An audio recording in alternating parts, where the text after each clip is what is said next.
expected Saturday night. A killer storm with high wind, hail, and flooding hits northern Texas. And a victory pageant in Britain begins the 50th anniversary of VE Day. This is the CBS Evening News. And this is Bob Schieffer reporting. Good evening. Texas is no stranger to spring storms, but one of the worst ever blew through Fort Worth and Dallas last night, taking at least 13 lives and leaving 4 people missing. In Fort Worth, hail, some of it as big as grapefruit, pelted people at an outdoor Mayfest celebration, and more than 100 people were injured there alone. In Dallas, some cars were swept away by raging floodwater. Troy Roberts has our report. Floodwaters receded in North Texas this morning to reveal extensive damage. Crumpled buildings, buckled and broken highways, vehicles swept away by high water, scattered about at their final resting place. The skies above Texas opened up last night to unleash a furious combination of driving rain, lightning, and softball-sized hail. The heavy balls of ice shattered car windows and pounded on roofs already weighed down by nearly 3.5 inches of water. A 100 by 250-foot section of roof at this clothing warehouse collapsed, killing 2 workers. And all of a sudden I look up, and the middle of the ceiling just came falling down, and we all hit the floor. A roof collapse in North Dallas touched off a 4-alarm fire, and another storm-related blaze gutted an apartment complex. The rising floodwaters quickly swallowed up roads and highways, trapping dozens of motorists who were forced to wait out the storm until help arrived. In a freak accident, a Good Samaritan who rescued a little girl from a stalled vehicle was swept away into a narrow storm drain that leads into the Trinity River. 5 other storm victims also drowned while trying to escape flooded vehicles, and officials fear several others may have suffered the same fate. Winds topping 70 miles per hour added to the misery. More than 100 people were hurt by flying glass and debris. I've been active in emergency medical services in Fort Worth since 1976. I've never seen this many weather-related injuries. The injured being treated at Baylor University's medical center had to be evacuated as rising floodwaters poured into the emergency room. The water started rushing in the glass doors, and the pressure was building up, so we knew they were going to bust, so we had to get everybody upstairs before the elevators went out. Total damages are estimated at more than $500 million, but that figure will likely jump tonight as more wicked weather is forecast to return to much of Texas. Troy Roberts, CBS News, New York. The Dallas Morning News reports that charges of complicity in the Oklahoma City bombing may be filed soon against Terry Nichols, one of the brothers being held as a material witness in the case. So far, there is only conjecture about the reasons why, but Nichols is a longtime friend of Timothy McVeigh, the only person currently charged. In Oklahoma City today, it was another time for remembering, and we have more on that now from Vicki Mabry. The silence is so still, it's nearly overwhelming. Family and friends of the 167 victims who died here paid their respects at the site today. Most had not been so close since that first awful day. On their faces, sorrow, confusion, incomprehension.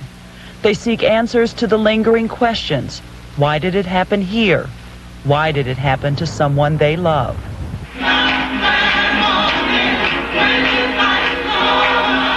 At churches today, the mourning continues. In New Orleans, a military funeral for a young Air Force woman. In Oklahoma City, a funeral for 3 members of one family, a grandmother and 2 small children. As the families come to terms and start trying to rebuild their lives, tokens of support continue pouring in from a variety of cities and sources. Police from all across Michigan caravan to Oklahoma to present money and condolences. Somewhere in heaven, wings are taking flight. And tonight, rocker Graham Nash comes to Oklahoma City for a benefit concert with a new song dedicated to the victims. Send me out your angels, and I'll send you home. flying. Hope they got there in time. At the site today, family members were given roses and a grim souvenir, a piece of debris. They received condolences, hugs, and perhaps a small measure of comfort. Vicki Mabry, CBS News, Oklahoma City.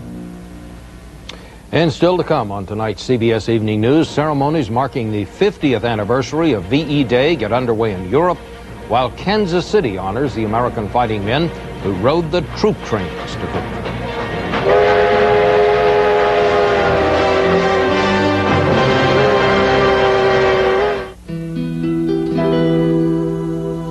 A sparkling ship on crystal waters is coming. Absolutely gorgeous. It was so much fun. The perfect lobster is coming. Our readers, they would do anything for us, any time. Perfection is coming. It's like a gift from the captain. Memories are coming. 7 days in Royal Caribbean's Mexican Riviera are coming. You've got some Royal Caribbean coming.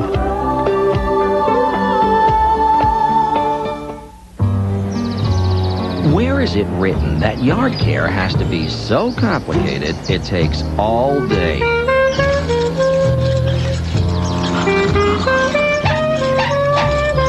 Now there's an easy way out of yard work. It's new Yard Basics. Just point and spray for great results. For the weeds, for the lawn, for the bugs. New Yard Basics from Ortho. The easy way out of yard work. Frank, are you still out there? It's easy to get lost in New Orleans. It's fun to get lost in Easy Spirit shoes.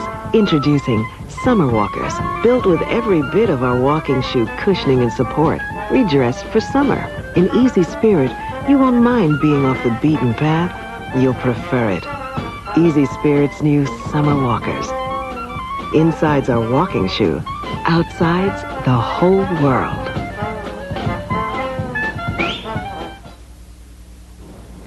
The war against Japan would go on a few more months, but Monday marks the 50th anniversary of VE Day, the day World War II ended in Europe. CBS News correspondents will be covering the commemorations throughout Europe. Today in England, VE Day observances and festivities are already in full swing, and Cindy Kennard has our report. It's a huge victory party where old enemies are now welcomed as friends. Representatives from 54 nations gathered together with the same fervor as 50 years ago when the Allies conquered the Nazi powers. We in Britain remember especially the heroism of all those who fought against the tyrannies in Europe. But this weekend is not just about providing a stage for world leaders. England and parts of Europe are exploding in a 3-day celebration. First-class honors for those who fought and those who died. London's sun-drenched Hyde Park hosted 150,000 people, including the Queen Mother, who reigned during World War II. Back then, she was known as England's morale booster. Today, she hailed the soldiers. God bless them all. Everything was designed to reenact yesterday. The sounds, the sights, souvenirs, cheapest flags in London, and of course, the sentiment. Victory, isn't it? Victory, definitely victory. Freedom. We've got to have freedom, haven't we? Freedom for the world. People even dressed up as their heroes as a way to remember. It's a day that must be celebrated, and I'm pleased to see there are many here. Including American veterans with a chest full of medals. So what do you think? This is fantastic. A shelter used by thousands during the Blitz became a dance floor for the young who just wanted to feel what it was like. So it's a day to feel very British today, but we're celebrating with an American dance. Outside of Paris and Reims, the French marked the anniversary at what General Eisenhower called the Little Red Brick Schoolhouse, the place where the Germans surrendered. The French are here to say thanks, Yanks. And so is Dame Vera Lynn, the sweetheart of the forces, starring in what is likely to be the last thank you celebration for the aging veterans who fought 50 years ago.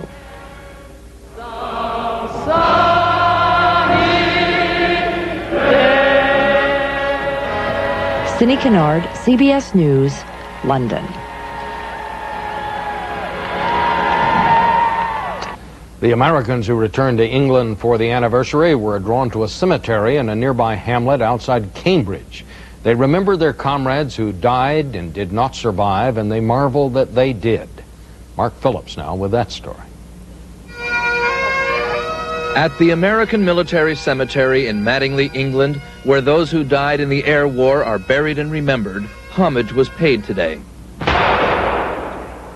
Let us remember that the men and women who lie in this quiet place and in all the other places where their comrades also lie died for a future of hope for the best that might be. This anniversary is a time of state remembrance and a time of nostalgia for those who were there. A flyover of wartime American and British planes ended the event, harking back to the valor, the glory, and the terror of those times. Somewhere else, today's politicians may be officiating at grand ceremonies commemorating VE Day, but here, for some of those who fought, it's a time for a more personal, more intimate remembrance.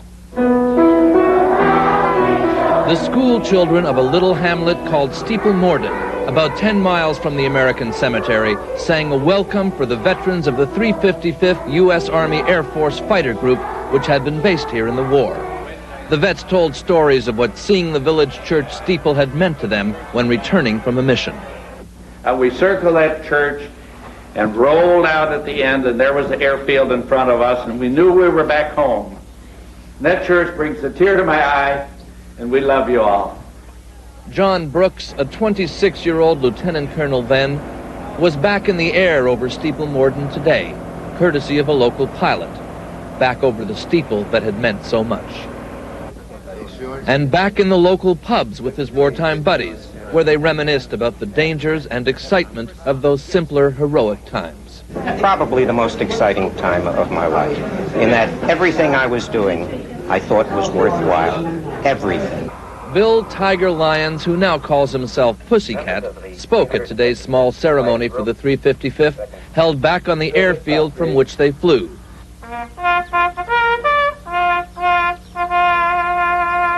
At the big ceremonies and the small today, they spoke of the shared memories, the shared purpose, the shared values, and the sacrifice that had brought victory and peace. Mark Phillips, CBS News, Steeple Morden, England.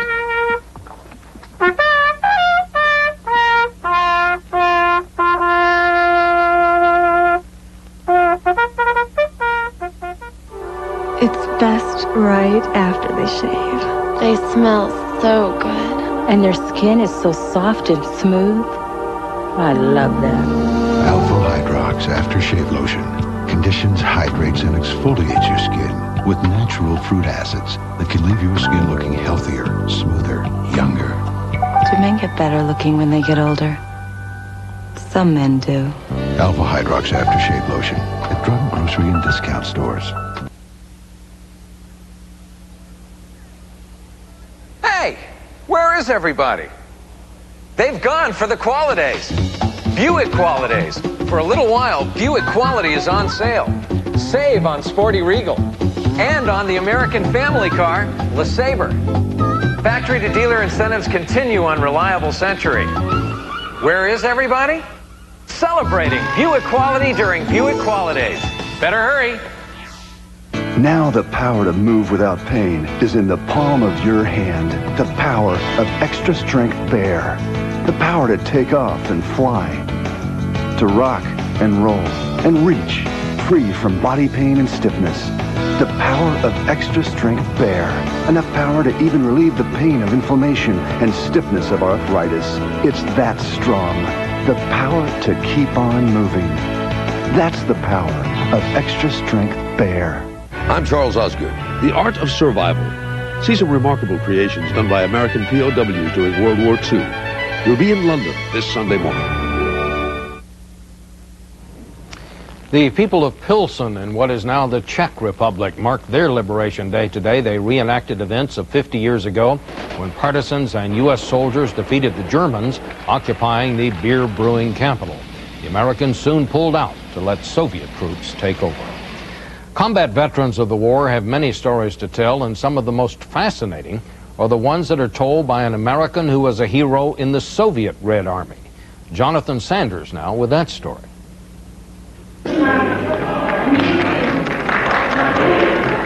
Russia's honoring its World War II veterans.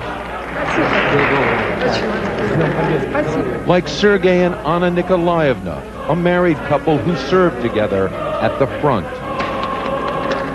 Among those getting gifts and a little glory is a unique veteran, Nick Burlak, born in Bethlehem, Pennsylvania.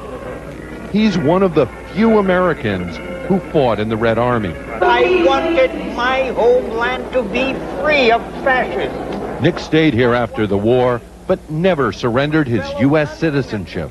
Nick Burlak's saga began long before the Second World War, when his father brought the family here from New York. Nick's father was a committed socialist who came here to help build communism. Nick's American heritage nearly kept him out of the war. I was writing letters to Comrade Stalin. I was explaining to him that I'm a sharpshooter. Wounded 4 times, Nick Burlak fought his way across Europe with the Soviet Army. I took part in the next battle in Bobruisk, that's Belarus. After that was Brest, and after Belarus. that? And after that was Warsaw. And after that? The concentration camp where we liberated the American pilots and the British pilots. When the Soviets stormed Berlin, ending the war, Nick was there, scrawling graffiti on the burned-out Reichstag with his comrades. But this Red Army man wrote in English. Bethlehem, Pennsylvania, Moscow, USSR, Berlin, Germany, May 2nd, 1945, Nicholas. 50 years later, and 15 miles from the Kremlin, Nick Burlak, American citizen, Russian war veteran, is a local hero. Jonathan Sanders, CBS News, Moscow. The liberation of Holland 50 years ago was celebrated in the night skies over The Hague, accompanied by Beethoven's Fifth, a spectacular laser show beamed warplanes and other images overhead, including the V for Victory, the victory sign that Winston Churchill made famous.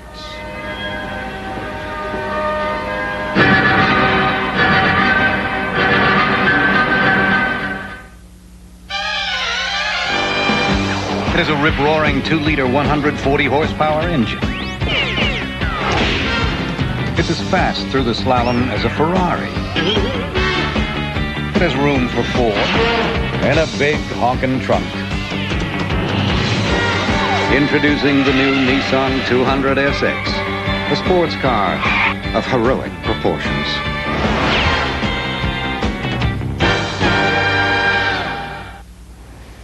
Ma, you've got to get some sleep. Did you get the Unisom I told you? Unisom, the gel ones. It's over the counter. No, it's not habit forming. I spoke to the doctor already. Ma, am I going to tell you to take something that isn't safe? All right. I love you too. To her, it could only be a fantasy. The stuff dreams are made of. So easy, so effortless. So tasty. I can't believe. I can't believe it's not butter. It's bread. Introducing an easy new way to enjoy fresh butter taste without any fat or calories. New I Can't Believe It's Not Butter Spray. It's not just a dream any longer. It says fantasies don't come true. VE Day. Walter Cronkite covered it. Bob Dole fought for it. Doris Kearns Goodwin writes about it. Pamela Harriman lived through it. Their stories on Face the Nation Sunday. The United States and Japan appear to be on an economic collision course again following the breakdown last night of talks aimed at expanding the sale of U.S. automobiles and parts in Japan. U.S. Trade Representative Mickey Cantor says the administration will soon announce new measures aimed at opening the Japanese market. Japanese police are investigating another apparent terrorist attack. 2 bags of chemicals were found on fire in a busy Tokyo train station. One bag contained sodium cyanide. The flames were put out before the fumes could combine to form a gas that experts say could have killed thousands. In the latest twist in the Balkan conflict, Bosnian government troops have now joined Croatian forces to fight a common enemy, the Serbs. The new fighting has put thousands of refugees along the Bosnian-Croatian border in a precarious situation, and Alan Pizzi has a report. Croatian troops were today spraying chlorine along a road leading to the border with Bosnia. A Croatian officer said it was to prevent infection. Certainly the smell of death hung heavy. The Ministry of Defense said cattle died here. Croatian Serb refugees told the UN they were shot at and shelled as they fled along this route. Meanwhile, the Croats began releasing some of the nearly 1,000 Serb men they took prisoner. But the military is making sure they keep track of everyone in the territory they have just retaken. An estimated 6,000 Croatian Serb civilians are still in the area. Today they registered with Red Cross authorities and got their first UN food supplies. The question now is what will happen to them. They're very, very frightened, and any choice they would make now would be irreversible probably, and might be an emotional choice.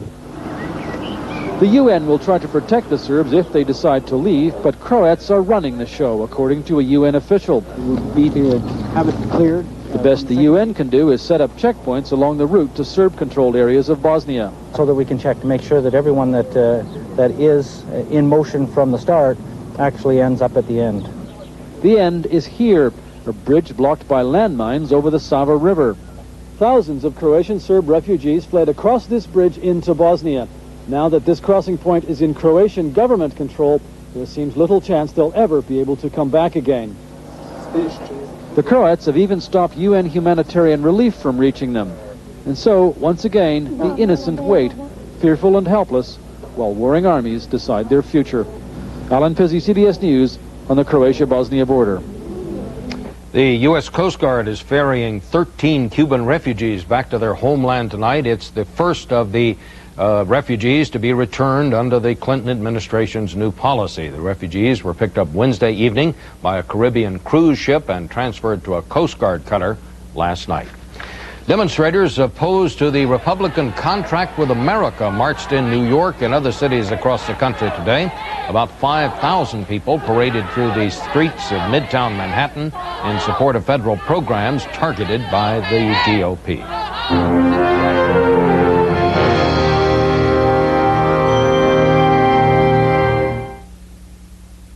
You know what I hate? Pain. That's why I love Aspirin. When I get minor muscle aches, I just rub it in for fast relief that lasts for hours. And it's odor-free. Why live with pain? You're going to love it. Aspirin does not contain aspirin.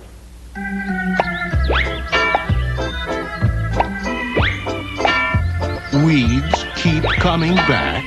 Then kill the roots with Roundup. No root, no weed, no problem. Roundup.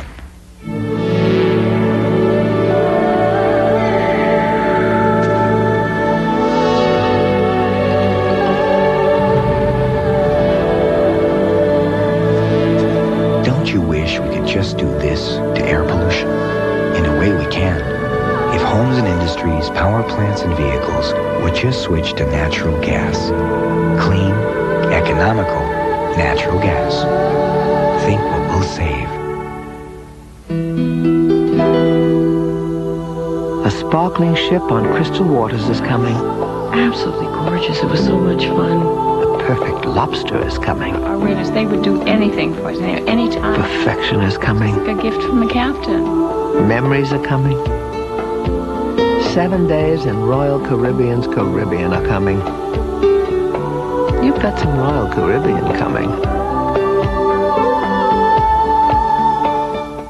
When the King and Winston Churchill appeared on the balcony of Buckingham Palace 50 years ago, it signaled the end of World War II in Europe. VE Day at last. 50 years later, it's time for allies, European and American, to celebrate. Join Dan Rather in London for a special series of reports on VE Day. 50 years later, Monday on the CBS Evening News. Well, today's 121st running of the Kentucky Derby looked like a stampede. The only filly in the field of 19, Serena Song, led most of the way. But at the finish, long shot Thunder Gulch was first, Tejano Run was second, and Timber Country third. Track announcer Dave Johnson has the call. Serena Song, desperate to hang on between horses. Talking Man on the inside, but Thunder Gulch emerges with the lead, and Thunder Gulch with Gary Stevens takes command. Talking Man along the inside, and now here comes Tejano Run, and in the middle of the racetrack, it's Eltish along with Jum Run, and down the stretch they come in the Derby, and here's the winner. It's Thunder Gulch. Lucas wins it with the lesser of the three horses. The winner was one of 3 horses entered in the Derby by trainer Wayne Lucas. And finally tonight, Kansas City, Missouri is to be the site of a memorial service tomorrow to mark the 50th anniversary of the Allied victory in Europe. The city played a key role in the victory by serving as a major transfer point for soldiers being sent to the front lines. Diana Olick has our report.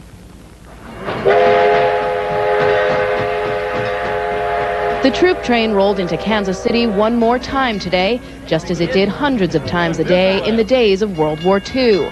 But this time it didn't send Americans off to war, it brought them back. Ciao. Francis Medina is traveling back to August 28, 1944, when as a 20-year-old tail gunner he was shot down behind enemy lines in northern Italy. The waist gunner said, "We've been hit. We're on fire." Medina says he first saw his enemy through the thick of a cornfield. Man was as close as you are to me right now. And he had his gun out there, just ready, finger on trigger and everything. I just looked up that barrel and just kept praying, and he didn't see me. More than half the American soldiers who were shipped out traveled through Kansas City, and donut girls like Marguerite Batcher were there to greet them. It makes you feel proud to be American and think what all the boys did, what they gave. For many Americans, there wasn't just one trip to the war. There were trips every day, bombing runs over enemies and countries they would never see. And most don't remember the places as much as they do the planes. Yeah, you had to be in love with your airplane. It was close to you. You were close to it. Hal Weekly is taking this B-17 bomber on a few more trips this weekend over the blue skies of Kansas City instead of Europe, where he flew 20 missions and was shot down in 1944.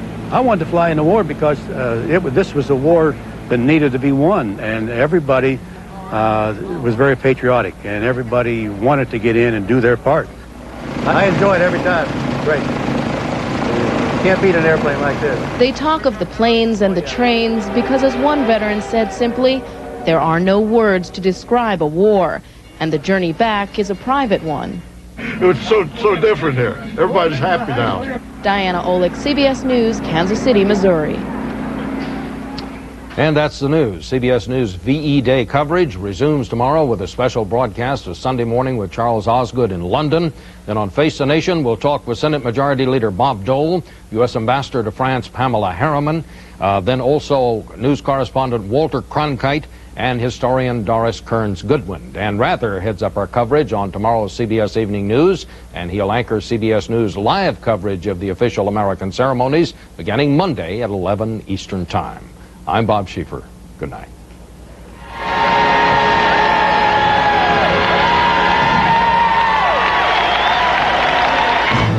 Experience CBS News. Let's go to the show.